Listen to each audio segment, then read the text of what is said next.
नमस्कार test of Odisha रे आपण समस्त को मो तरफ अनेक अनेक स्वागत। आज आम तैयारी करिबा जीरा आलू जोटा कि बनैबा बहुत सहज होता है एवं समस्त को खाइबा पाई मध्ये भल लगी थाए। ताहले आपण एही वीडियो को आरंभ रो शेष पर्यंत देखंतु। जदि भल लागिबो एही वीडियो आपण को ताहले प्लीज लाइक एंड शेयर करिवे। आउ जदि मो चैनल रे नुआ अछंती सब्सक्राइब करि दियंतु।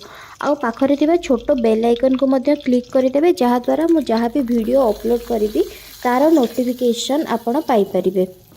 ताहले चलंतु स्टार्ट करबा आजिर रेसिपी।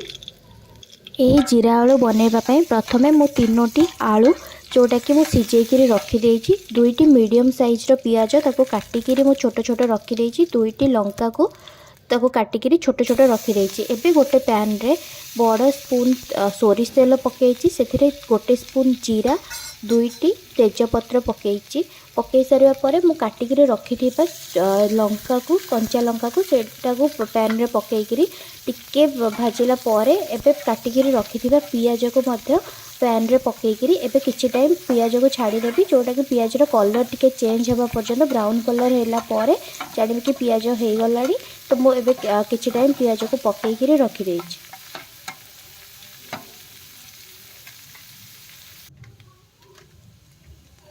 एबे टिके पियाज रो कलर चेंज हो गलाडी। तो मु सेति गोटे स्पून हलदी गोटे स्पून लंका गुंड गोटे स्पून चिकन मसला एवं हाफ स्पून गरम मसला पकईकरी सेथिरे स्वाद अनुसार लूण पकईकरी किछि टाइम मु गोलेइकरी रखि देइछि।